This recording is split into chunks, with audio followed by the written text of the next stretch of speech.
सो ठीक है दोस्तों, अभी हम लोग आ चुके हैं बिल्कुल हमारे नॉर्मल स्क्रीन के ऊपर। स्टार्ट करते हैं सबसे पहले HAL के साथ। सो हाल की अगर हम हाल की बात कर ले तो आज के दिन भी थोड़ा लाल निशानी देखने को मिला है। ठीक है, जब से तेजस फाइटर जेट हमारा क्रैश यहाँ पे हुआ है, उसके मतलब उस दिन तो पहले से ही स्टॉक यहाँ पे नीचे था, उसके बाद नेक्स्ट दिन और ज़्यादा नीचे चला गया, और आज के दिन भी अगर देखा गया कोई हरा निशान हम लोग को फिलहाल तो देखने को नहीं मिला है। सो लगातार लाल निशान में ही फिलहाल तो HL के साथ डील होते हुए देखने को मिल रही है। तो लेट्स सी हरे निशान में कब आएगा। होप करेंगे कि कल के दिन शायद से हरे निशान में देखने को मिले, बिकॉज लगातार हैट्रिक होते हुए देखने को मिल चुके हैं बिग वाली को लेकर।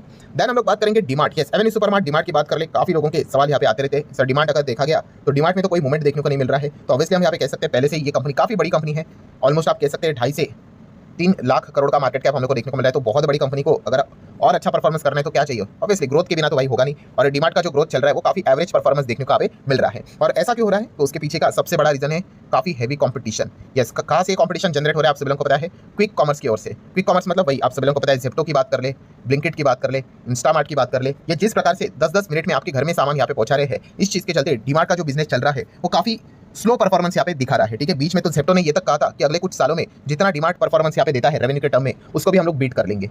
मतलब आप अंदाजा लगा सकते हो कि क्विक कॉमर्स के चलते यहाँ पे जो ये कंपनी हम लोग को देखने को मिले। डीमार्ट का तो बिजनेस आपको पता ही है, ऑनलाइन पे इतना ज्यादा फोकस नहीं करते, थोड़ा बहुत ही करते हैं, अवेलेबल है अभी भी, बट इनका जो मेजर फोकस है वो किसके ऊपर रहता है, ऑफलाइन के ऊपर ही रहता है, जहाँ पे स्टोर्स मतलब जो जमीन रहती है, जगह रहती है, उसको खरीदते हैं एंड वहीं पे आपको क्या करके देते हैं, सारे प्रोडक्ट्स अवेलेबल करके देते हैं। एंड वहाँ पे इनका काम एक ही रहता है कि आप बल्क में बाइंग करो और बड़ा डिस्काउंट लेकर चले जाओ। बट जब से क्विक कॉमर्स आया है, इस प्रकार की कंपनी का जो परफॉर्मेंस है वो काफी मंदा चलते हुए हम लोग को देखने को यहाँ पे मिल चुका है। सो लेट्स सी डीमार्ट इस चीज को लेकर कैसे डील यहाँ पे करेगा, वही देखने वाली बात है। अगर उसको सॉर्ट आउट अगर कर पाए तभी डीमार्ट की रिकवरी होगी, वरना एक एवरेज परफॉर्मेंस ही एक लगातार देते रहे तो आगे बढ़ना काफी इनके लिए मुश्किल हो सकता है। नेक्स्ट अगर बात करें दोस्तों तो ग्रो। यस, लगातार यहाँ पे गिरावट के चलते आज के दिन ग्रो थोड़ा सा ग्रो हो गया, बट स्टिल टॉप लेवल से 22% के आसपास डाउन हम लोग को देखने को यहाँ पे मिल रहा है। ये नॉर्मल सी चीज है। इसके पहले भी मैंने आपको यहाँ पे बताया है कि जब कोई भी स्टॉक नया मार्केट में आता है एकदम से तेजी देखने को मिल जाती है, तो काफी लोग फोमो के चलते उस भागते हुए ट्रेन को पकड़ने की कोशिश करते हैं। फिर प्रॉफिट बुकिंग तो आज नहीं तो कल हो ही जाएगी, और जो लोग लेट एंट्री कर लेते हैं उनको ये मतलब एग्जिट लेने का मदद यहाँ पे कर देते हैं, और वही चीज हम लोग को देखने को मिल जाती है। तो सबसे ज्यादा सवाल अभी यही आता है कि ग्रो सर हमने यहाँ पे टॉप पे खरीद लिया, अब वापस ये कब कमबैक करेगा। अगेन दोस्तों, ये एक्जैक्टली कब कमबैक करेगा, कब कितना भागता है गिरता है, ये किसी को पता होता नहीं है। इसलिए मैं हमेशा सिखाता हूँ आपको कि भाई बिजनेस को देखकर निवेश करो,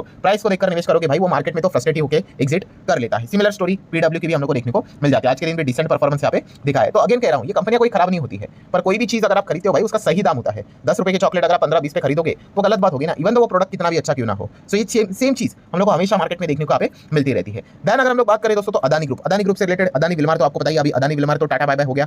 AWL एग्री बिजनेस ये नाम से अभी आपको कंपनी देखने को मिल जाती है। एंड आज के दिन की बात करें, अदानी ने पूरी तरीके से बहुत बड़ी ब्लॉक डील जो देखने को मिल गया, ऑब्वियसली इतना बड़ा स्टेक जब बेचेंगे तो ब्लॉक बल डील्स के चलते यहाँ पे होते हैं। सो 6% अदानी विलमार का शेयर हम लोग को गिरते हुए देखने को मिला था, अभी जिसका नाम AWL एग्री जो देखने को यहाँ पे मिल रहा है। ऐसा क्यों, क्योंकि अदानी ग्रुप ने यहाँ पे अपना बचा हुआ रिमेनिंग स्टेक था वो पूरा का पूरा 7% का स्टेक विलमार से निकाल दिया। ठीक है, मतलब अदानी ग्रुप अब यहाँ पे पूरी तरीके से इस बिजनेस से एग्जिट होते हुए देखने को यहाँ पे मिल चुका है। और ये कोई आज के दिन की बात नहीं है, ये ऑलरेडी हम लोग को एडवांस में पता था। पहले जब खबर आई थी तब पूछा गया था अदानी ग्रुप को, तो अदानी के जो CFO है आप सबको पता ही है मिस्टर सिंह जी, उन्होंने पहले डिनाई किया था ऐसा कुछ कर रहे। फिर बाद में उन्होंने एग्री किया कि हाँ भाई हम अदानी विलमार से कंप्लीटली एग्जिट यहाँ पे होने वाले हैं। ठीक है, जो कि एक जॉइंट वेंचर था जिसमें अदानी का 50% एंड विलमार का 50%। सो अदानी ने बोल दिया भाई हम तो निकल रहे, क्योंकि आपको पता है इनको भी पैसे की जरूरत है हिंडनबर्ग के मामले के बाद भी। एंड उस चीज़ के चलते आपको जैसे बताया था कि भाई इनको असेट्स ही बेचने पड़ेंगे, सो एक कंपनी इनको यहाँ पे बेचनी पड़ी। सो इस चीज़ के चलते अब AWL एग्री बिजनेस से अदानी का अब कोई रिश्ता नहीं रहा है। सो ये पॉइंट भी आप लोगों को पता होना चाहिए। कंप्लीटली आप देख सकते हैं साफ साफ लिखा हुआ है AWL एग्री बिजनेस शेयर गिर गया, Adani group now completely exit. ठीक है, तो ये पॉइंट आपको पता होना चाहिए। देन FIS एक्टिविटीज की अगर हम लोग बात कर ले, सो अगेन आप देख सकते हैं आज के दिन बड़े ब्लॉक डील्स तो इसमें देखने को मिल जाते हैं। एंड इसी चीज़ के चलते नेट बाइंग FIS की हम लोग को देखने को मिले, बट अगेन कोई जोशीला परफॉर्मेंस देखने को यहाँ पे नहीं मिल रहा है। हाँ, ये एक चौंकाने वाली बात जरूर काफी लोगों को लगी होगी कि जिस प्रकार से बाजार कल भी गिरा था आज भी गिरा है, तो कल जिस प्रकार से डेटा था आज भी वैसे डेटा होना चाहिए, तो वो देखने को नहीं मिला, थोड़ा प्लस देखने को मिल रहा है। बट अभी भी ओवरऑल जो रुख है FIS का वो हम लोग को बिकवाली की ओर ही ज्यादा देखने को यहाँ पे मिल रहा है। नेक्स्ट अगर हम बात करें दोस्तों, यस जिस चीज का डर था ठीक है वही होते हुए देखने को मिला। आज के दिन का पहला वीडियो आप लोगों ने देखा होगा कि थोड़ा सा ग्लोबल मार्केट में जो ब्रॉड लेवल इंडाइसेस जो अमेरिका का देखने को मिल जाता है NASDAQ, उसमें क्यों हम लोग को दबाव देखने को मिल गया, फ्यूचर्स में दबाव देखने को मिला।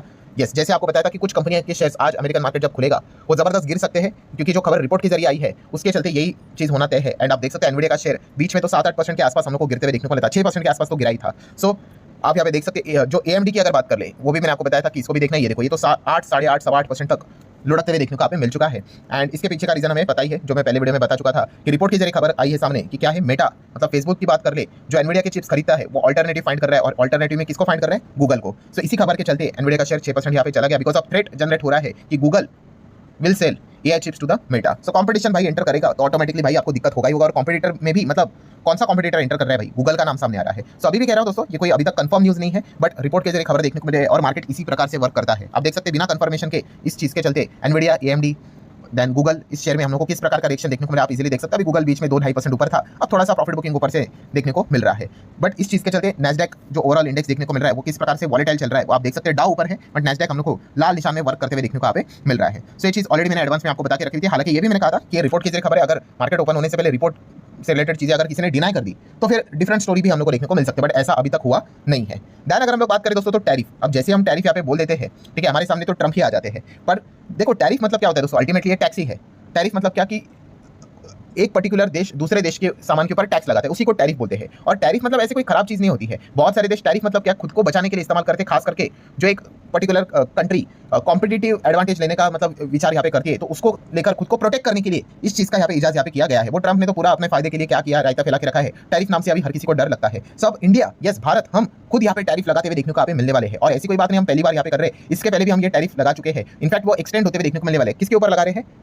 मेटल के ऊपर, यस स्टील मेटल्स की अगर हम लोग यहाँ पे बात कर ले दोस्तों तो आप देख सकते हैं इंडिया नाउ कंसीडरिंग, अभी तक हुआ नहीं है, विचार चल रहा है कि import tariff on some steel products, ठीक है, सोर्सेज के जरिए खबर देखने को मिल रहा है। सबसे पहले तो उन्होंने बोला है कि हर किसी चीज के ऊपर नहीं, कुछ ही स्टील प्रोडक्ट्स के ऊपर इंपोर्ट टैरिफ लगाने की बात यहाँ पे की जा रही है। और ऐसा क्यों? एक ही रीजन होता है दोस्तों, स्टील की बात होती है, टैरिफ की बात होती है, तो एक नाम तो आपके सामने आएगा, यस चाइना। चाइना क्या करता है? चाइना सबसे बड़ा स्टील का प्रोड्यूसर है, आप सब लोगों को पता है, और दुनिया भर में स्टील भेजता रहता है। और चाइना क्या करता है? यस दूसरे देशों में काफी सस्ता स्टील भेज देता है।